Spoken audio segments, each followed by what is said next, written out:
June আজিৰ পৰা 50 বছৰ পূৰ্বে আজিৰ এই বিশেষ দিনটোত গণতন্ত্ৰক হত্যা কৰি লোকতন্ত্ৰক হত্যা কৰি সেই সময়ত তদানীন্তন প্ৰধানমন্ত্ৰী ইন্দিৰা গান্ধী ডাঙৰীয়ানীয়ে ভাৰতবৰ্ষত ইমাৰ্জেন্সি ঘোষণা কৰিছিল। ভাৰতবৰ্ষৰ গণতন্ত্ৰক লৈ আমি সকলো গৌৰৱশালী, আমি গৌৰৱ কৰোঁ। সমগ্ৰ বিশ্বই ভাৰতবৰ্ষৰ গণতন্ত্ৰক স্বীকৃতি প্ৰদান কৰিছিল। শ্ৰেষ্ঠ গণতন্ত্ৰ হিচাপে আমি স্বীকৃতি লাভ কৰিছোঁ। কিন্তু এই আমাৰ যি গৌৰৱোজ্জ্বল ইতিহাস, তাৰ মাজৰে আজিৰ এই দিনটো এক কলা অধ্যায় হিচাপে চিহ্নিত হৈ ৰ'ল। আজি তাৰ পৰিপ্ৰেক্ষিততে আমি ভাৰতীয় জনতা পাৰ্টীৰ কাৰ্যালয়ত এই কলা দিৱসৰ ওপৰত এক আলোচনা চক্ৰ আমি ৰাজ্যিক সমিতিৰ নিৰ্দেশ মৰ্মে আহ্বান মৰ্মে আয়োজন কৰিছিলোঁ। আৰু এই অনুষ্ঠানৰ আমাৰ মাজত উপস্থিত আছিল আমাৰ সাংসদ লোকসভা সমষ্টি কাজিৰঙা লোকসভা সমষ্টিৰ সাংসদ শ্ৰদ্ধাৰ কামাখ্যা প্ৰসাদ তাছা ডাঙৰীয়া। মই আপোনালোক সকলো সংবাদকৰ্মীক এই সংবাদমেললৈ স্বাগতম জনাইছোঁ। আমাৰ সাংসদ মহোদয়ে আপোনালোকক এই কলা অধ্যায় আৰু আজিৰ এই দিনটোৰ যি তাৎপৰ্য, আমি কি কাৰণে এই দিনটোক এইধৰণে ৰোমন্থন কৰিছোঁ, আহি থকা দিনবিলাকত যাতে আমি সকলো নাগৰিকে তেনে কলা অধ্যায়ৰ সন্মুখীন কেতিয়াও যাতে নহওঁ, তাৰ বাবে এই কলা দিনটোক আমি কলা দিৱস হিচাপে স্মৰণ কৰিছোঁ। আৰু সকলোৱে সংকল্পবদ্ধ হৈছোঁ যে সুনাগৰিক হিচাপে আমি নিজৰ দায়িত্ববোৰ সেইধৰণে পালন কৰি যাম, যাতে ভাৰতবৰ্ষৰ নাগৰিকে আকৌ তেনে এক বিভীষিকাময় পৰিৱেশৰ সন্মুখীন নহওঁ। মই আমাৰ মাজত উপস্থিত থকা কাজিৰঙা লোকসভা সমষ্টিৰ সাংসদ তথা আমাৰ ৰাষ্ট্ৰীয় সমিতিৰ সম্পাদক শ্ৰদ্ধাৰ কামাখ্যা প্ৰসাদ তাছা ডাঙৰীয়াক আপোনালোকক সম্বোধন কৰিবলৈ অনুৰোধ জনাইছোঁ। 1975 চনৰ 23 জুন তাৰিখে 1975 চনৰ 25 জুন তাৰিখে 352 আৰ্টিকুলৰ এটা অপপ্ৰয়োগ কৰি সেই সময়ত তদানীন্তন প্ৰধানমন্ত্ৰী ইন্দিৰা গান্ধীয়ে ভাৰতবৰ্ষক এটা কলা অধ্যায় জাপি দিছে, যাক আমি আজিৰ তাৰিখত কলা দিৱস ৰূপে পালন কৰিছোঁ। ইমাৰ্জেঞ্চি জাপি দিছিল। আৰু 1977 চনৰ 21 মাৰ্চলৈকে ইমাৰ্জেঞ্চি পিৰিয়ড আছিল। প্ৰায় 21 মাহৰ এই ইমাৰ্জেঞ্চি পিৰিয়ডত ইন্দিৰা গান্ধীৰ নেতৃত্বাধীন সেই সময়ৰ কংগ্ৰেছ চৰকাৰে সকলোবিলাক কাম কৰিছে। প্ৰেছৰ মুখ বন্ধ কৰাৰ পৰা আৰম্ভ কৰি গণতান্ত্ৰিক ব্যৱস্থাটোৰ প্ৰতি আস্থা ৰখা প্ৰত্যেকজন ব্যক্তিৰ ওপৰত হাৰাছমেণ্ট আৰম্ভ কৰিছে। আৰু আপোনালোকে জানে, মিছা আইন প্ৰয়োগ কৰি প্ৰায় 1 লক্ষতকৈ বেছি মানুহক জেলত নিক্ষেপ কৰিছে। এনেকুৱা মানুহ বাচি যোৱা নাছিল যি নেকি 1 মিনিটৰ কাৰণেও যদি কোনোবা চৰকাৰৰ গণতান্ত্ৰিক ব্যৱস্থাটোৰ আস্থা ৰাখি কথা কৈছিল, তেওঁকো জেললৈ নিক্ষেপ কৰিছে। আৰু সেই সময়ত তেওঁ পৰিয়ালবাদৰ এটা উৎকৃষ্ট উদাহৰণ দেখাই সঞ্জয় গান্ধীক আগফালে ৰাখি যত অপকৰ্ম কৰিব লাগে অপকৰ্মবিলাক তেখেতে আৰম্ভ কৰিছে। এই দিনটোক আমি এইকাৰণে স্মৰণ কৰিছোঁ দলীয়ভাৱে যে আমি ইয়াৰ সম্পূৰ্ণৰূপে দুৰ্ঘোৰ বিৰোধী, আৰু কোনো কাৰণে কলা আইনটো কেতিয়াও আমি মানি ল'ব নোৱাৰোঁ, ভাৰতবৰ্ষৰ মানুহ মানি ল'ব নালাগে। এই কথাটো আমি প্ৰতিমান কৰিছোঁ।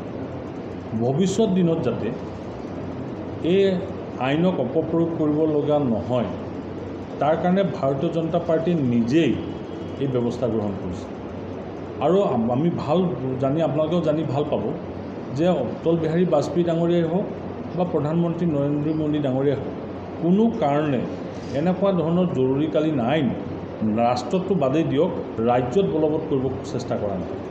আমাৰ কাৰ্যকালত কেতিয়াও ৰাষ্ট্ৰপতি শাসন বলবৎ হোৱা নাই। ৰাষ্ট্ৰপতি শাসন বলবৎ কৰি পেলাই ৰাইজক গণতান্ত্ৰিক ব্যৱস্থাৰ পৰা বঞ্চিত কৰাৰ কথা চিন্তা চৰ্চা মুঠেই কৰিব আমাৰ চৰকাৰে নোখোজে, আমাৰ প্ৰধানমন্ত্ৰীয়েও নোখোজে, আমাৰ দলেও নোখোজে। আৰু সেইকাৰণে আমাৰ প্ৰজন্ম, যিটো ভৱিষ্যতৰ প্ৰজন্মক, তেখেতসকলকো এই প্ৰমূল্যবোধৰ কথাটো জনাবৰ কাৰণে আমি আজি কলা দিৱস হিচাপে পালন কৰোঁ। এই কলা দিৱস পালন কৰাৰ অৰ্থটো এইটোৱেই যে গণতান্ত্ৰিক ব্যৱস্থাটো কোনো কাৰণে কেতিয়াও হত্যা কৰিব নালাগে। আৰু জনসাধাৰণৰ যিটো ৰায়দান আছে ৰায়দানক সদায় মানি চলিব লাগে এই কথাটো আমি প্ৰত্যেক কৰিছোঁ যে এই সময়টোত আমাৰ ৰাষ্ট্ৰীয় চৰকাৰে কেন্দ্ৰীয় চৰকাৰে প্ৰধানমন্ত্ৰী নৰেন্দ্ৰ মোদী ডাঙৰীয়াৰ নেতৃত্বত চৰকাৰখনে ওৱান নেশ্যন ওৱান ইলেকশ্যনৰ ব্যৱস্থা চিন্তা কৰিছে এক দেশত এদিনেই নিৰ্বাচন হ'ব এবাৰ নিৰ্বাচন হ'ব ৰাজ্যসভাৰ কেন্দ্ৰীয় লোকসভাৰ নিৰ্বাচন আৰু ৰাজ্যৰ বিধানসভাৰ নিৰ্বাচন একেলগে পতাৰ কাৰণে ওৱান নেশ্যন ওৱান ইলেকশ্যনৰ কথাটো চিন্তা চৰ্চা কৰিছে আৰু বহুত দূৰ আগবাঢ়িছে আমি জনসাধাৰণকো সেইকাৰণে আহ্বান জনাইছোঁ যে ওৱান নেশ্যন ওৱান ইলেকশ্যন এক দেশ এক নিৰ্বাচন এই ব্যৱস্থাটোৰে আগবাঢ়িব লাগে আপোনালোকৰ যোগেদিও আমি জনসাধাৰণক আহ্বান জনাম তেখেতসকলে ইয়াক সমৰ্থন কৰিব লাগে যাতে অৰ্থনৈতিকভাৱে আমি শক্তিশালী হওঁ আৰু প্ৰশাসনিকভাৱেও আমি বহু সময় অপচয় কৰিবলগীয়া নহয় ইয়াৰ অৰ্থটো এইটোৱেই যে আমি দেশৰ গণতান্ত্ৰিক ব্যৱস্থাটো বাহাল ৰখাটো সম্পূৰ্ণৰূপে বিচাৰিছোঁ আৰু গণতান্ত্ৰিক ব্যৱস্থাটো যেতিয়াই বাহাল থাকিব তেতিয়া জনসাধাৰণৰ কণ্ঠ ৰোধ কৰিব পৰা কোনো ধৰণৰ কথা বতৰাবিলাকো নহ'ব আৰু কোনো কাৰণে যাতে সংবিধানক হত্যা কৰি সংবিধানৰ নামত সংবিধানক হত্যা কৰাৰ কথাটো আমি ভাবিব নোৱাৰোঁ সেইকাৰণে আমাৰ তৃণমূল পৰ্যায়ৰ পৰা আৰম্ভ কৰি বিদ্যুৎ সমাজকো আহ্বান জনাবৰ কাৰণে আমি ব্যৱস্থা কৰিছোঁ আজি কংগ্ৰেছে বাৰ বাৰ কৈ থাকে যে তেওঁলোকে গণতন্ত্ৰক হত্যা কৰিছে গণতন্ত্ৰৰ বিৰোধী কাম কৰিছে ভাৰতীয় জনতা পাৰ্টি বা ভাৰতীয় জনতা পাৰ্টীৰ মিত্ৰগোষ্ঠী কেতিয়াও কোনো কাৰণে হ'ব নোৱাৰে ক'ৰবাত যদি হৈছে তেওঁলোকে উদাহৰণো দেখাব নোৱাৰে তেওঁলোকে সংবিধানখন লৈ ঘূৰি থাকে তেওঁলোকে B.R. আম্বেদকাৰ ডাঙৰীয়াৰ কথা কৈ থাকে তেওঁলোকে বহুত সময়ত বিভিন্ন উদাহৰণ দিয়ে কিন্তু কোনো কাৰণে কাৰ্যত তেওঁলোকে কোনো ক্ষেত্ৰতে তেওঁলোকে সংবিধান ঠিকমতে পালন কৰিব নোৱাৰাৰ কথাটো বহু উদাহৰণ আছে এনেকুৱা উদাহৰণ মাজেৰে কংগ্ৰেছ আগবাঢ়িছে আৰু এতিয়া যেতিয়াই ক্ষমতাত তেওঁলোকে নাথাকে কংগ্ৰেছ যেতিয়াই ক্ষমতাত নাথাকে তেতিয়া তেওঁলোকৰ সংবিধানলৈ তেওঁলোকৰ কথা মনত পৰে আৰু যেতিয়া কংগ্ৰেছ ক্ষমতালৈ আহে কেন্দ্ৰতে হওক বা ৰাজ্যত হওক তেতিয়া তেওঁলোকৰ কথা সংবিধানৰ কথা তেওঁলোকে মনত নাৰাখে কেলেংকাৰীয়ে হওক বা অন্যান্য ক্ষেত্ৰত সেইকাৰণে এই কংগ্ৰেছ দলটোক ভাৰতবৰ্ষৰ পৰাই নিচিন্ন হৈ যাবৰ কাৰণে উপক্ৰম হৈছে আৰু প্ৰায় নিচিন্ন হৈয়ে গৈছে মই আজি কলা দিৱসত যিসকলে কলা দিনটোত ইমাৰ্জেঞ্চি পিৰিয়ডত যিসকলে ভুক্তভোগী হৈছিলে তেওঁলোকৰ প্ৰতি সমবেদনা জনাইছোঁ আৰু আপোনালোকে জানে যে আমাৰ ৰাজ্য চৰকাৰে লোকতন্ত্ৰ সেনানী নাম দি পেলাই যিসকলে ইমাৰ্জেঞ্চি পিৰিয়ডত জেল খাইছিলে নিৰ্যাতিত হৈছিলে তেওঁলোকৰ ভিতৰত 301জন মানুহক এতিয়া এটা পৰিয়াল পেঞ্চনৰ ব্যৱস্থাও কৰিছে আৰু ভৱিষ্যত দিনতো আৰু তেওঁলোকৰ বহু মানুহ যিসকল থাকি গ'ল তেওঁলোককো চিহ্নিত কৰি উলিয়াই তেখেতসকলকো এই লোকতন্ত্ৰ সেনানীৰ পেঞ্চনৰ ব্যৱস্থাটো কৰিব এইটো মুখ্যমন্ত্ৰী ডাঙৰীয়াক মই ধন্যবাদ জনাম ভাৰতবৰ্ষৰ ভিতৰত প্ৰথমবাৰৰ কাৰণে লোকতন্ত্ৰ সেনানীৰ নাম দিছে আৰু যাৰ দ্বাৰা সেই সময়ত ইমাৰ্জেঞ্চি ঘোষণা হোৱাৰ এই মানুহবিলাকৰ যিটো গণতান্ত্ৰিক ব্যৱস্থাৰ প্ৰতি যিটো ত্যাগ সেই ত্যাগক মুখ্যমন্ত্ৰী ডাঙৰীয়াক প্ৰকাৰ স্বীকৃতি দিছে আজি যিকোনো খবৰৰ বাবে যোগাযোগ কৰক 7099017330 লগতে 7099017110 নম্বৰত